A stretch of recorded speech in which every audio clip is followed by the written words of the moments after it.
Welcome to On the Offense. This is our second podcast of the new year already. We're off to a strong start.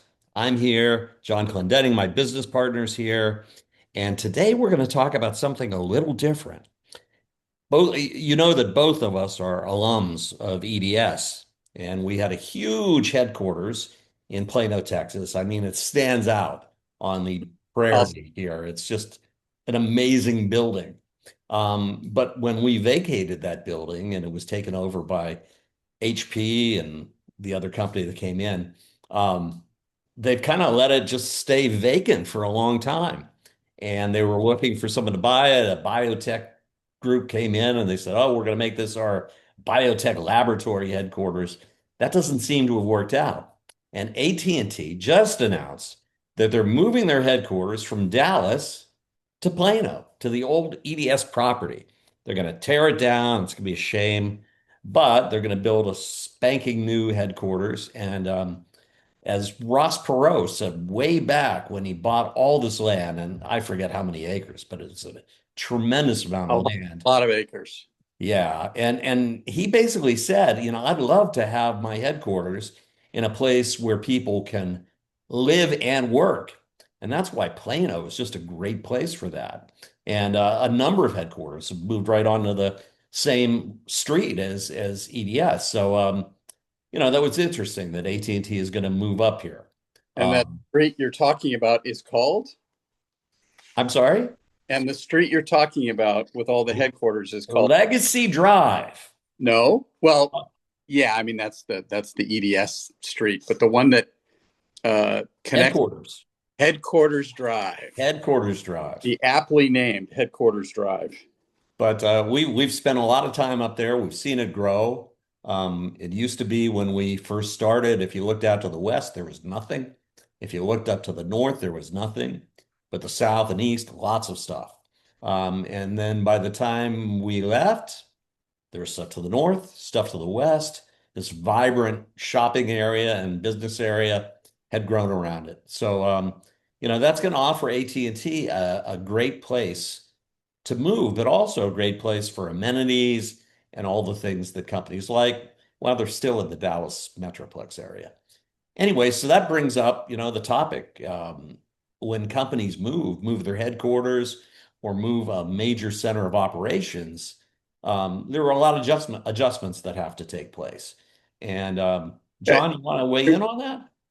I'm sure, but before we go there, the Mhm. the reason we were talking about this yesterday is that we had the occasion. I'm sorry, I'm about to read you a passage from one of my books about Uh, the building, uh, the EDS headquarters building, also known as the God Pod, because of its expansive windows. well, and also the way it was set up with that pod in Right. the middle of the building that was kind of sealed off as the executive area. Yeah. In fact, I'll never forget the first time I saw it. I did my buying trip, and I came out here on a Friday night, midnight. I get to my hotel, pass out, wake up. I had to be there at 8 a.m. And it was not like today, very cold. It was winter, and all the grass was dead. And they said, just go. I said, well, what's the address? And they gave me the address. And I said, well, how am I going to know where it is? And they say, oh, you'll know, You're gonna know. you'll know. And they just go up Preston and look to the left. And I went up Preston, and I haven't had much sleep. I'm stressed because nervous, interviews, and I'm in a suit, and I looked to my left, and there it was. And it was like a kind of a cross between a landing spaceship and the castle in the Wizard of Oz, kind of That's what I was thinking. rising up from the plains. I described it in my book that's called Simple Glory from several years ago, based in Frisco. But where is it? Some would suggest Perot went nuts when he left behind the yesterday of Dallas for the tomorrow of Collin County. But even all those years later, in 2008, when Plano had long since built out the wheat fields to the west, when EDS had again lost its independence, having been acquired this time by Hewlett Packard. A drive up Preston Road to the east still offers a clear view of the castle, still mounting the flatness like a saddle, its windows still gleaming mouthwash green in the splash of a North Texas afternoon. Wow. That is the EDS headquarters building, the former EDS headquarters building, and we were talking about the AT&T move there yesterday because we had the occasion to be at the Plano Chamber of Commerce meeting. Now, we are, a Dallas-based agency in general, but technically we're based in Plano, which, for those of you who don't know the area, is a fairly large suburb just to the north of the city, essentially. And the Plano Chamber is celebrating its 80th anniversary year this year. Yesterday was the so-called annual meeting of the Chamber. Big meeting, lots of people there. And you know how I love props, Jeff. Our Yes. offense listeners, you got the same props I did. Here's my 80th anniversary pin for the Plano Chamber. Right. Look at that. I have mine in my bedroom right now. I might put mine on eBay and see how much cash I can get for this puppy. And then I have this other Plano Chamber Think Big, Think Plano sticker. I might slap that on eBay and see how much I can get for that. So these are my two kind of Plano props. But we were talking yesterday about this major move that AT&T is making from downtown Dallas to Plano. As the crow flies, no traffic, 20 minutes. But as the car drives, traffic. Yeah. Twice, pretty brutal. twice that on a good day, 3 times that on a bad day. It's not far, but it's a different world. It's a little bit like Gelman. Hi, Gelman. Are you there? Hello, everybody. Yes, I am. Never disappoints. I love the Gilman. Yeah, I think we have to do this. There has to be a Gilman shout out every time. But as Gilman knows, being a Southern, she's now transplanted to Southern California, where even though she was raised here in Dallas, she was born there. As she knows, it's kind of like LA and Orange County. It's not that far. They're adjacent, but they're different worlds. Different world. Different world. Plano's a different world than Dallas. So it's a big deal that AT&T is moving there, even though it's not that far mileage wise. And so that made us think, for this podcast. Even AT&T is really just a lead into this discussion because they're already in the DFW market. They're one of the biggest companies in the world, one of the most visible brands in the world. They're not going to have to do much, if anything, to rebuild their brand and make sure people know who they are in their new market. But the question that we arrived at was, and this is really kind of the theme of the podcast, how do companies that are relocating their headquarters build their brand in their new home market? Mm-hmm. So it's like I was really, really upset about Rob Reiner. And yes, as was I. So I watched When Harry Met Sally over Christmas. And that the whole thing about that thing is the question of the movie: can men and women be friends? And everything that happened in that movie kept going back to that, right? Mm-hmm, mm-hmm. So yeah, that's the question. How do companies that are relocating their headquarters build their brand in their new home market? And it's a very relevant question. AT&T aside, I mean, there are more and more companies, countless companies, looking for greener pastures for their headquarters. Many of which have found them here in Texas. I mean, it has, the door is open and everybody's coming through it. And at least from a Fortune 500 perspective, Texas is now number one for corporate headquarters. And I don't see that going backward anytime soon. But other business-friendly states like Florida and Tennessee especially, you're hearing a lot of that. But these I'm mainly talking here about large companies, but large and small, more and more companies are looking for greener pastures. Why is that? To save money, easier place to recruit, business to ease business travel. There's No income tax for the executives. 100% lower tax. Yeah, all this kind of stuff, right? So more. This is a very relevant an increasingly relevant question. But why is it an important question? I would suggest it's important. In other words, what does a company do to raise its profile in its new home market when it reloads? I would argue that it's important for two reasons externally and two reasons internally. And I'm calling this, Jeff, this is a new model I've just made up, the 4 R's. The four R's. Yes. Okay. You've heard of the 4 P's of marketing. Right. This is the 4 R's of relocation, which is in and of itself an R. The 4 R's of relocation: externally, reputation and revenue. Mm-hmm. Internally, retention and recruiting. You like that? I like it. The 4 R's of relocation. 4 very relevant R's. Right. So I kind of broke it down by those 4 R's, if you will. And by the way, I should mention, and I think we've referenced this before on these podcasts, that we, as a firm, have put together a series of playbooks that we are able to leverage in serving our clients. And this is one of them. This is actually one of them, kind of relocation services, if you will, from a marketing and communications perspective.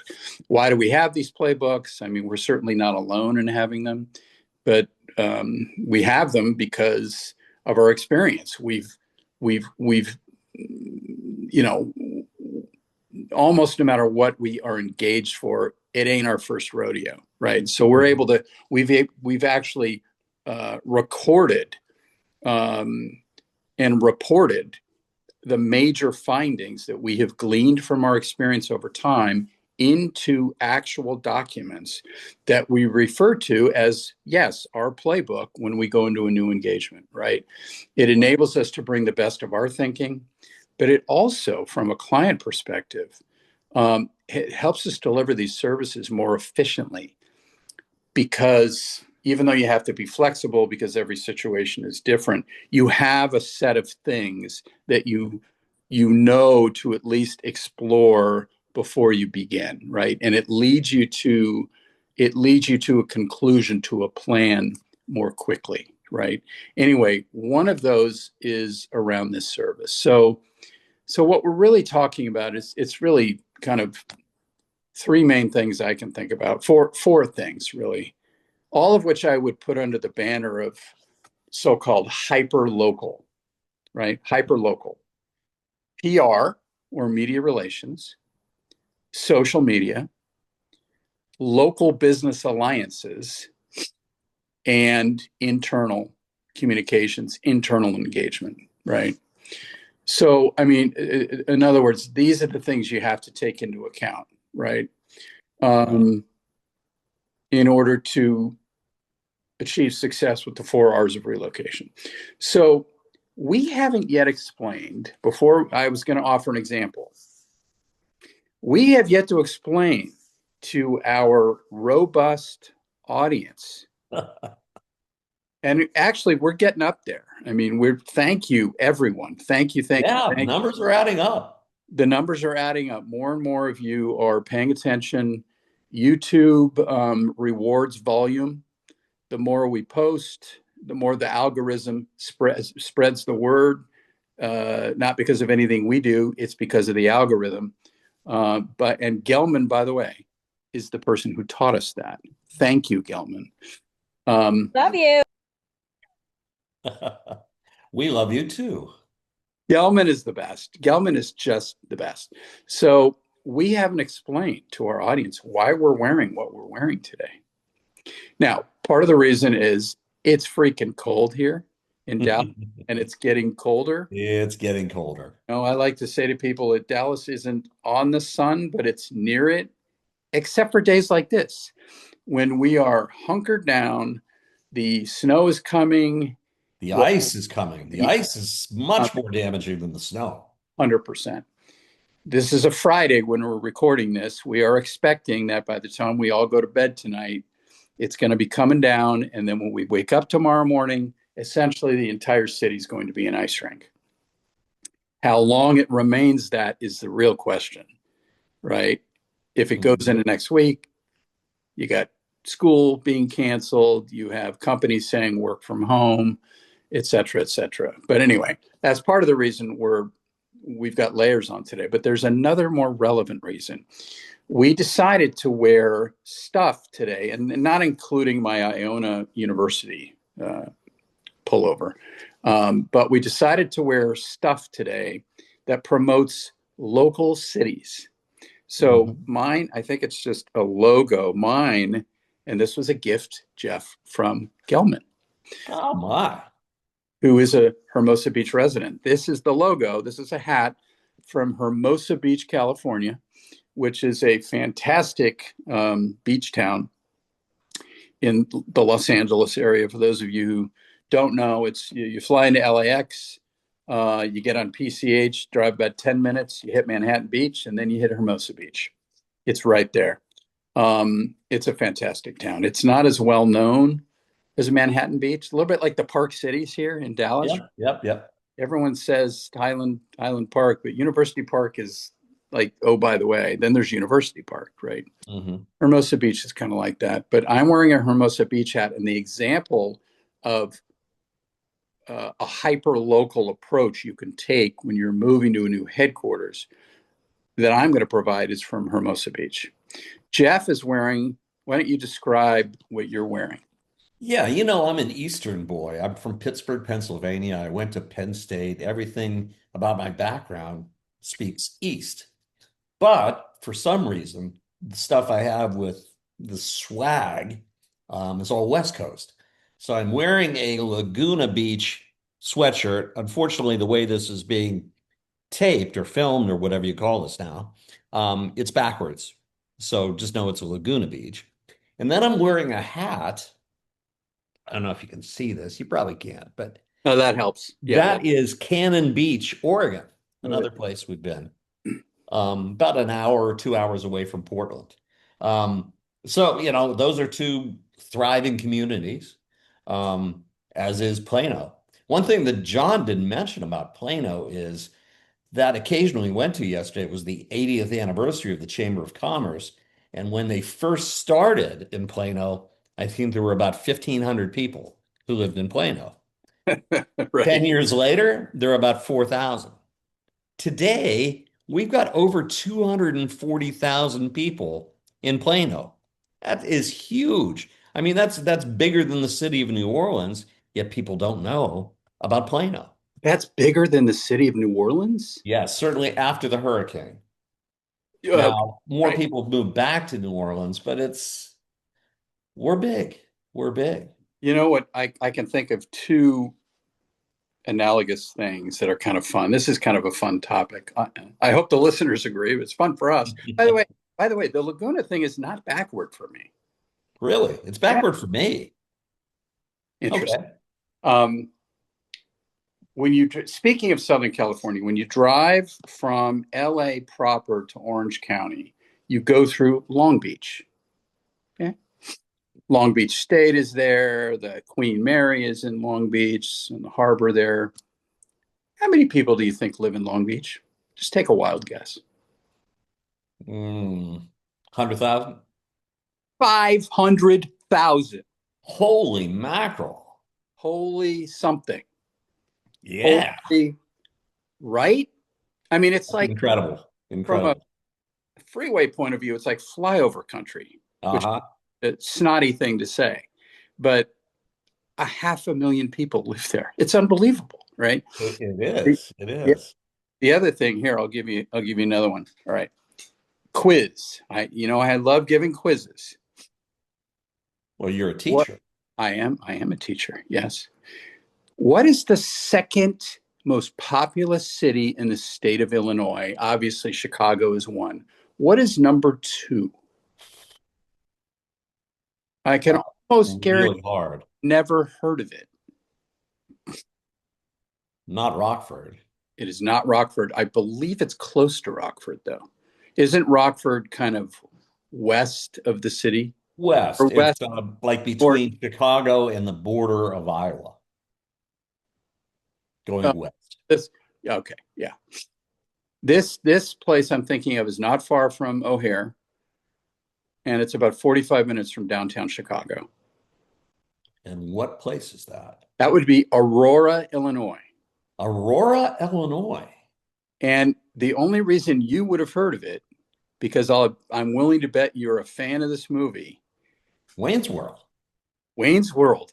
That's where they live. They lived in Aurora, Illinois, right? Beautiful. Beautiful. Now, why do I know about Aurora, Illinois? Because my son was recruited to play football by Aurora University, which is a D3 football program at Aurora. Um, One of the reasons he decided not to go is that we went up there.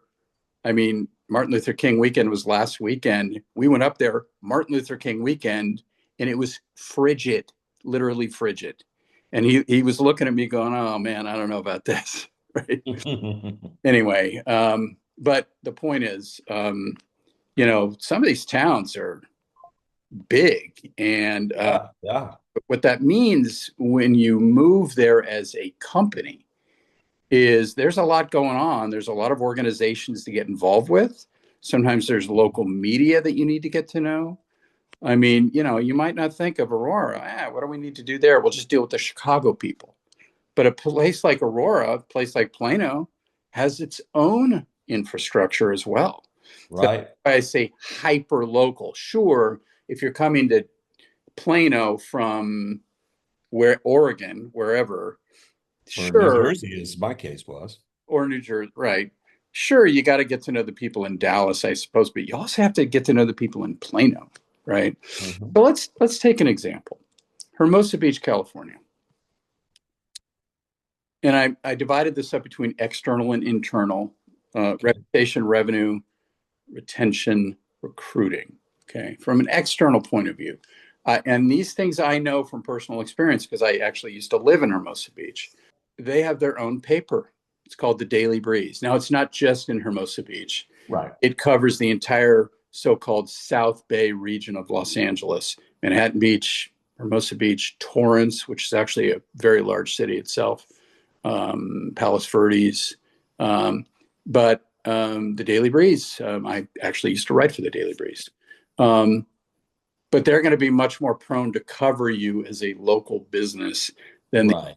Times, for example, which says too many things to do, right? Social media, Hermosa Beach.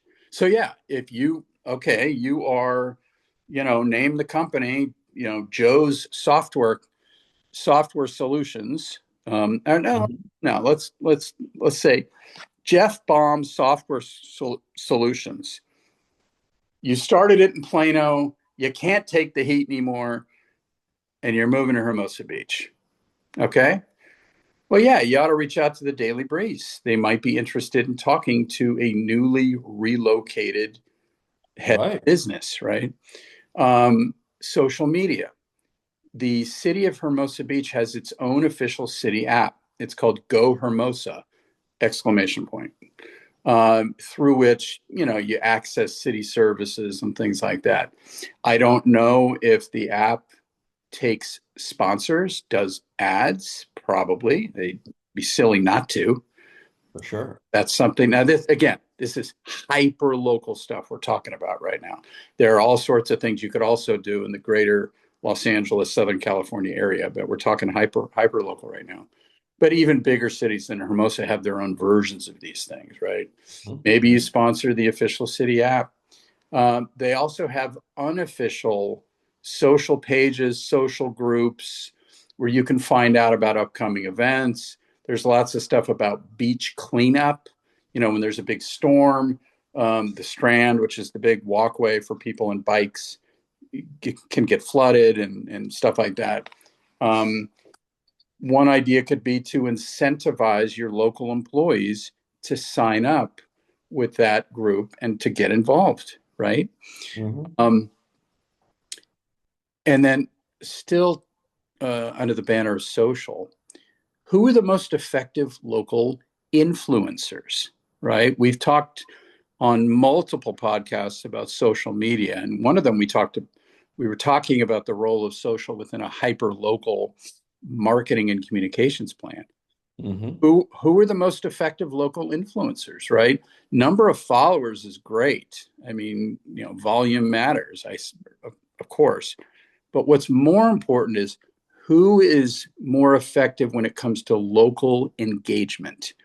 Who's a part of the city? Who's a part of the fabric of the town? Who gets the town, as opposed to somebody who's maybe covering Los Angeles and every now and then talks about Hermosa, right? Or somebody who talks about Manhattan Beach and then every now and then mentions Hermosa, the little brother. Who has the greatest local engagement within Hermosa Beach? Um, and maybe you try to educate those people about your company. Um, and then the last thing I can think of from an external perspective is local events. Hermosa, I suppose, like any beach town, like any town, lots of events. The two that come to mind are there are some pretty big beach volleyball tournaments that happen in Hermosa Beach right near the pier. I mean, these are televised. There's thousands of people. I mean, it's a really big deal. Um, Trying to get a sponsorship deal, that could be expensive. I mean, this stuff is like become a pretty big deal. Um, and then something that's a little lower level is, I think it's over Labor Day. It used to be. I don't know if it's still Labor Day. They do a huge art fair. And I don't mean like the weekly farmers market. I mean like this is like a once a year thing. Right. They do it on Pier Avenue, which is kind of like the not the Rodeo Drive of Hermosa Beach, but kind of it's the center of town, Hmm. and it's where the pier is. Hence the name Pier Avenue. Big art fair. Sponsorship opportunities are plentiful for things like that, right? Would any of this cost outside of the beach volleyball thing? Hmm. Everything I just said is very inexpensive. Very Sure. expensive. You just have to make the effort, right? And then from an internal point of view, just think about this for a minute. Think about a company that has relocated its corporate headquarters. It's a really big deal on the people for the Oh, absolutely. right. You and I have been reload. Oh, absolutely. I've been reload twice. Yeah, but that Oh, was three times, three times. but that was us individually, right? Right, right. The, Not our companies. Yeah. our choice. But what if you're a central corporate person in corporate communications or in HR or in legal or finance or whatever, and your company up and moves?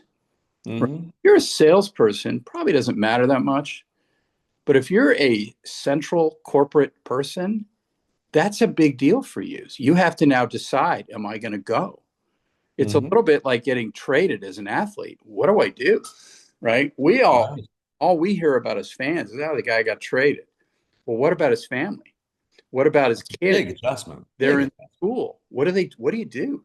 Do so um, and then you also hear about companies. Sometimes I've seen companies move only their corporate headquarters, not everything else. Hmm. They'll leave the manufacturing where it is, but they'll just move the headquarters. Right, right. Now you're having to make that decision as to whether you go, knowing that a lot of the people aren't going. And that might mean, for example, more travel because you're still going to have to connect with them back where you were. Correct. I Yeah. mean, it's just, there's a lot of complications. And so retention is a really big deal, right? And I know a lot of companies, when they do this, I know they try to financially incentivize people, right? Hmm. Um, but you know what? Let's say, okay, let's stick with the Jeff Baum Software Solutions. you decide for whatever reason, maybe you just want to spend more time with Gelman, which is a good reason, that you're going to move your headquarters from Plano, Texas to Hermosa Beach, California. Well, guess what? Your cost of living is about to go through the roof, right?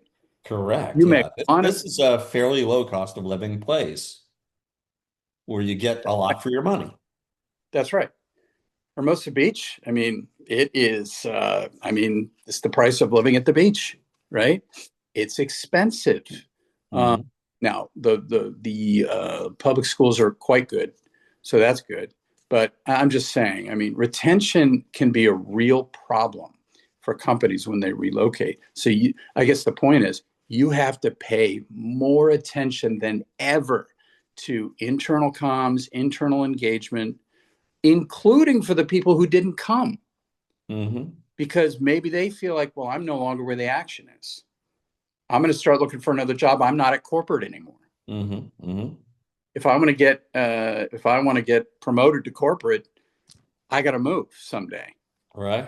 right? Right. So retention is a big deal. So one example that I have seen work in the past, and this is part of the playbook that I referenced, is appointing either one or a series of brand ambassadors, people inside the company who are theoretically excited about the move, one would hope. Right. Right.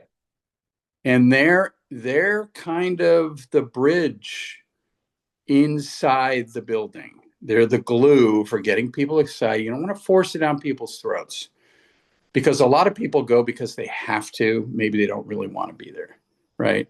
But it's just encouraging people to get involved, sharing opportunities for local involvement, getting involved in local boards, finding somebody to be the new member of the chamber, right? We already talked about a chamber meeting this morning.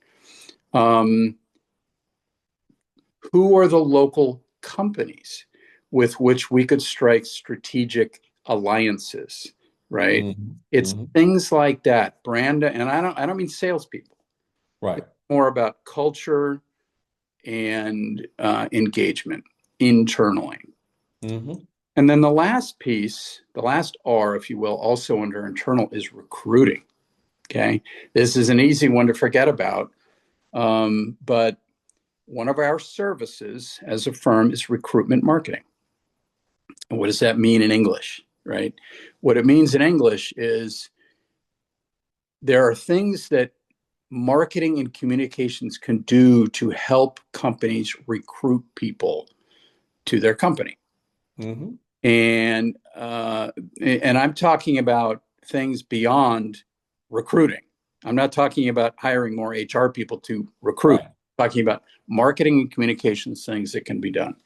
One of them is to build a microsite as part of your website that is all focused on recruiting content. All of the content is all about um, educating outsiders all about the company, and in some cases, all about the city in which the company is located.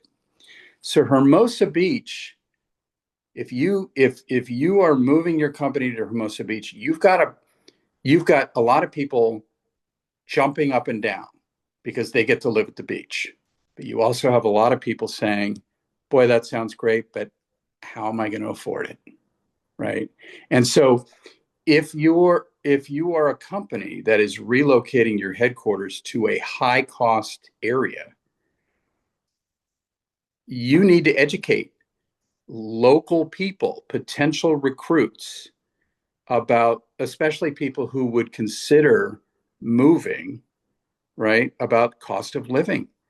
Mhm. It's easy to just think Southern California can't afford it, but maybe there are certain neighborhoods that are more affordable, right? Um, but many companies do the opposite. And I've actually seen this more than I've seen the Hermosa thing, where you move your headquarters to a small town, or you're already based in a small town, the kind of town that's hard to recruit people to, not because of cost of living, but because they never heard of it, or it's too rural, it's just too remote, where am I going to get Vietnamese food? I still like going to the basketball game. And so those companies do a lot of this type of thing where they do a microsite and it's about the company and the culture and what's it like to work here, but it's all about what's it like to live here. And Hmm. in cases like that, what you have to do is you have to strike an alliance with the local municipality and build the content together because you're promoting their city Right. much as you're promoting your own organization, right? But in a case like Hermosa Beach, I mean, you have to educate people about, you know, the local schools, and people might think, oh, I'll never afford it. Well, maybe you have your kid in a private school now, and the question might be, well, how are the public schools there? Because I can no longer afford private school tuition. Hmm. It's just educating people, including some of your own people who Right. read this stuff too, right? Um, for the purpose of recruiting. So the 4 R's of relocation: two external, two internal, reputation, doing PR and other things to build your local reputation, revenue, figuring out who the locally based companies and people are with whom you can strike deals to keep your name out there, to continue to drive revenue. This could include alliance partners, influencers, local chambers, right? This Right. new home. And then the other 2 R's on the internal side: retention and recruiting. I would argue that if you are not prepared with a plan along these lines well in advance of announcing a relo, you're way behind. You are way behind. Because if it leaks out or it's announced and you haven't already set up all these mechanisms so Mhm. your employees hear it from you and so you can influence them in a positive way to think of this as a good thing, they're going to come to their own conclusions, not all of which are positive, right? Right. And so, yeah, so I just feel very strongly about this, and that's why it's one of our playbooks. This is an area that we are very good in because we get hyper local, we get local PR, we get local social, we get all the other things we're talking about. Let me give you an example of my Yeah, journey. I'm talking too much. Let me pass it over You to are talking too much, John. I am talking too much. I need to zip it on you right You now. do. You do. So consider yourself zipped. Anyway, I'll give you my own example of Yeah, my journey to Plano. The only time I had ever been in Texas before was in two airports. I'd been in the Dallas airport and I'd been in the Houston airport. That's it. I never got out of the terminal. So what did I know about Texas? I knew very little, very little. And when I got recruited down here, I tried to get smart really fast. And if you come to the Dallas area, you land at DFW Airport. And on the way to Plano, really, there isn't all that much. You see these fields with mesquite trees. You see some yeah, warehouses. You see some local businesses, but there's not much until you get closer and closer. So that was a stark reminder that this is a very different atmosphere. And you can look out and you can see the horizon, which is very different. If you're from the east like me, there are hills every place. You don't see flatness to the horizon. So that was very different. It looked so large. When I got to Plano, I thought, wow, this is a pretty happening place. Just to, sound younger than I am, but I'm still considerably younger than most people. Anyway, um, so that was really important to me to get a feel for the area. And I called up my wife and I said, wow, it's different here than I expected, but I think it's pretty nice. Um, and I got to know the town of Plano, but also the amenities around here. Why would I want to move my family here? I've got 2 kids. I wanted to take a look at the schools, are the schools good? And it ends up Plano has one of the best public school systems in the state. absolutely. Um, where do we go out to dinner? Well, then I found out that the Dallas area is so heavily saturated with restaurants. You could go to a different restaurant every day for 7 years and Really? not hit the same place. Uh, Every day for 7 years. Recreation, what I had the son who wanted to play sports. Well, Plano's got an amazing recreation program, and he played baseball, he played soccer, played basketball, all these things are right at your fingertips. So Plano ended up being a pretty great place to take a look. My first trip to EDS, that was on a Saturday morning. No one was there. Same here. Saturday I morning. walked, I walked into the building. Um, and it's huge. You take a look around, you're thinking, oh my God, where am I? In Yeah. the Taj Mahal or whatever else. And there were, I think, two other people in my part of the building. So I looked up and I saw our head of marketing and communications on like the top floor. He's yelling down to me, "Oh, come on up." And so I'm thinking, well, how do we get up there? There was an elevator, so I go on that. And the head of HR was there. That was very different, very different for me and a little uncomfortable, but I made it comfortable. And then finally, we did a trip to make sure my wife liked the area. And this was in April. I mean, I started my process of getting to know EDS at the end of February, but they brought her down here. They had a house hunting trip set up. They had a nice lunch set up. It was all great. Um, but at the end of the day, we're heading to the airport and we hear, and it was really nice. The weather was 85 degrees, sunny, Chamber of Commerce day. But on the way to the airport, we noticed the sky is really dark, almost turning a color of green. And when you Uh-oh. see a sky that's turning green, that's bad. And then we turn on the radio. Oh, there's a tornado watch. Are you kidding me? No. Oh my You've God. never heard this story. So we No. get to DFW Airport and they close the airport Um, because there are tornadoes uh, in Fort Worth. You remember the one that went right through the city of Fort Worth? that one I do remember. Yes, it was Armageddon. And then we had tornadoes just to the south of the airport. So we were shut down for a while. And this was back when the movie Twister had just been in the theaters. And my one son, Alex, he was weather fanatic. And I called him up and he goes, "Oh, what's it like there?" And I told him, and I said, "But right now we're stuck at the airport because there are tornadoes in the immediate area." His reaction He was, loved, he loved it. "That's so cool." Well, in the meantime, we're scared to death. But you never know how your family's going to react. So that's a huge part of it. And then the difference between a corporate and a personal relocation is when I got down here, even media was different then. We didn't have that global media we were dealing with all the time. We had beat reporters who covered EDS. And one of my first things I did was I set up breakfasts with all of our local beat reporters. And that was the Wall Street Journal, that was the Dallas Morning News, that was the Associated Press, we had the New York Times, Bloomberg, and Business Week. And I met with all the different reporters, got to be on a decent basis with them, asked them for their impressions of the company, who they liked to talk to, who they didn't like to talk to, the approach we took. And just from those get to know you meetings, I scored two really good stories. One Nice. in Bloomberg about our growth in Latin Nice. America. And there was another one that we got, I think, with Morning News.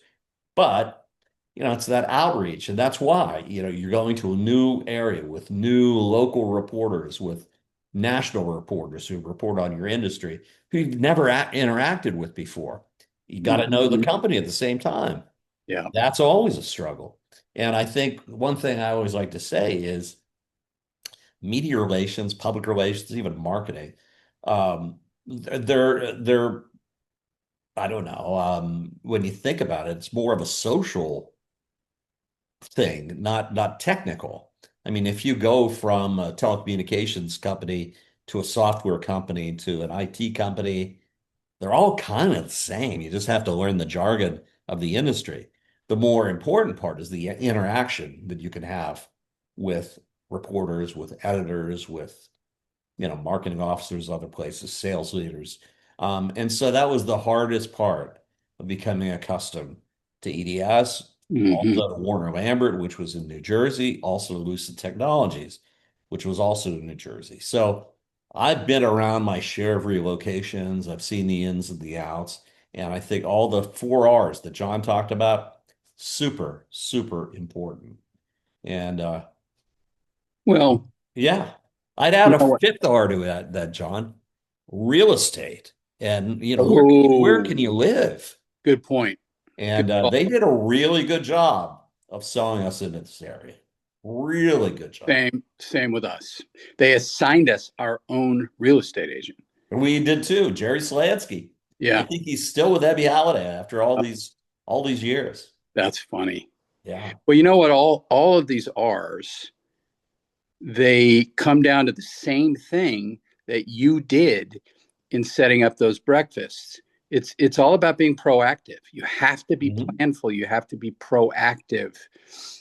Don't wait for the journalist to come to you. Go to them. Right. Go to Don't them. don't wait for the chamber to come to you. Go to them. You have to be proactive, but that requires being planful in advance, right? Absolutely. That's what we always counsel our clients to do in general, but especially in a situation like this, because it is just very disruptive to It is. the innards of a company. It's extremely disruptive, but doesn't have to be so ultimately in a bad way, depending on how you handle it.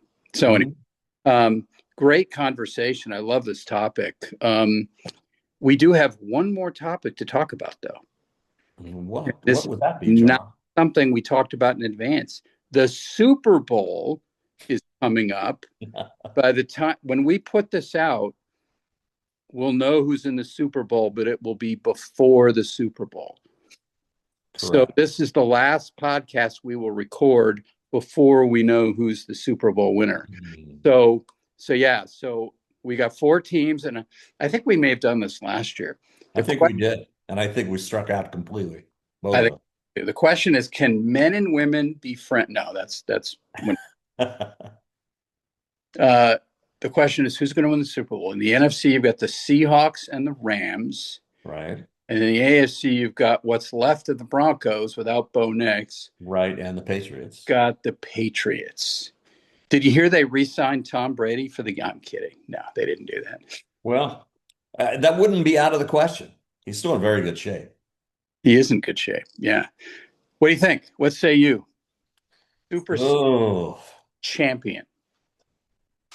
let's start out in the NFC. I like the Rams. That's certainly in your backyard. But Seahawks look really solid, and they've got a killer defense. So on that side, I'd go with the Seahawks. And they're at home. The game's in. And they're at home. Yeah. Thank God they're not in this part of the country, for God's sakes, with the storms moving through this weekend. I don't even know if they'd play games. Um, That's a really good point. You know who's coming here tomorrow? Who's supposed to be playing here tomorrow night is Luca and the Lakers. oh, oh, good They, Lord. they may have to cancel that game. Yeah, they may. They may. Wow. And then on the other side, on the AFC side, gosh, that's hard. That's hard. If Bo Nix didn't have that broken bone, I'd go with Denver because I think Sean Payton's a great coach and Yeah. everything else. But with that and maybe the heritage, maybe I go with New England. So let's say Seattle, New England. And so you're going with the road team in the AFC because the game. I'm going with the road team. Okay. Yeah, I mean, if it's cold and snowy in Denver, the Patriots are used to that. So that's Yeah. Yeah, that's not a you problem. think about the Rams pulling off that game in Chicago in that weather. That was It a big deal was for epic. people who live in Los Angeles to do that. Mhm. So I this is a tough one for me. I'm rooting for the Seahawks. I know you said Rams are kind of from my hometown, but they left. They left. I mean, It did. they came back. Yeah, but they went to Indianapolis. right? They went to St. Louis. I'm sorry, St. Louis. I'm They sorry. left, Colts went to and Indianapolis. I left, and they came back, but I was already gone. So I Mm, like them, but I don't love them. yeah. But I think they're going to go into Seattle and pull the upset. I do. I don't. Hey, that's not out of the question. I mean, a Right? really good team. Matthew Stafford is, He is such yeah, a he's making Dallas, his mark. Dallas native, by the way, Matthew Stafford. So I'm going to go with the Rams with the road upset, and then Patriots Broncos. Um,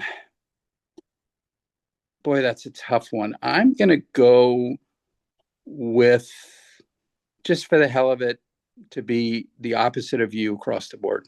I'm going to go with Okay. the Broncos. I'm going to go with the Broncos in an ugly, defensive, low-scoring game that the backup does just enough in to win. And so I'm going to go with Broncos Rams. And then in the Super Bowl, I think the Rams will blow them away. Mm, The Los Angeles Rams are going to win the Super Bowl. hmm. What do you think? You heard it here Well, I first. didn't even pick the Rams to go to the Super Bowl, so that would be a problem. Um, I think it's going to be a Seattle New England game, and I think on the side of fate, because if you remember the last time they played, they were 2 yards out of the end zone, and they decided to pass, and it ended up being intercepted Oh rather my than God, getting it right. to. And I think there'd be, and that was against the Patriots, wasn't it? I Oh, think it was. yes, it was. So there's some revenge there, I think, that would be necessary. 100%. And I also think your fellow SC alum, Sam Darnold, is playing amazing football right now. Fight on, Sam. I hate to go against you, Sam. Yeah. No, he's playing great. That's a great point on the rematch and revenge. You know what? Pete Carroll's had a really bad month because he got fired. Yeah, The that is a bad mouth. Right? The only way his month gets worse is if he has to see clips of that play call over and over and over again in the not 1 week lead up to the Super Bowl, in the 2 week lead up to the Super Bowl. Poor Pete. He's a true Poor Pete. legend. Pete, fight on. We love you, Pete. Um, They got to get back Marshawn Lynch and get him into beast mode and have him. oh yeah. That's Yeah. all they needed to do. Just give it That's to all. Marshawn Lynch. That's all they needed to do. All Yeah. right. So you've got the Seahawks. I've got the Rams. So either way, we're going with the NFC. Interesting. Very interesting. It'll be fun. It'll be fun. And Um, that's your coast. That's the West Coast, all the way, baby. the game's in, Where's the game? Where's the Super and the Bowl? game itself is on the West Coast in Santa Clara where the Niners play. Ah, yeah, that's right. That's Right. right. So it'll be fun. So anyway, we happy football and almost end of football season to everybody. Um, Go IU, Hoosiers. That was fun. We could do a whole podcast on that. Um, but why don't we turn it over to you to close it out? I'll close it out. Hey, this has been a fun conversation. If you have a company that's relocating or relocating a part of the company and you need help in kind of getting reestablished and you need help on the marketing and the communication side, we're here. We have a playbook, and we can help. So, with that, I'd encourage you to go to our new and improved website. Oh yeah, We actually got some animation on it, and yeah. you get to see us in action. We actually race on a beach. It's kind of interesting, um, especially when you see John in swimsuit. I don't think anybody That's all you need to see. just But scared off. no, just do that. Visit the website. I think you'll love it if you haven't seen it. We're on all the social networks. Catch us there, and we will see you on our next podcast. John, you want to take away the final word? I mean, they say the most important thing in real estate is location, location, location. To me, the most important thing in when it comes to marketing and communications for relocation, it's plan, plan, plan. You got to plan, and you have to think proactively. You have to execute proactively. You've got to think of everything internally and externally. And I would argue in this case, largely internally.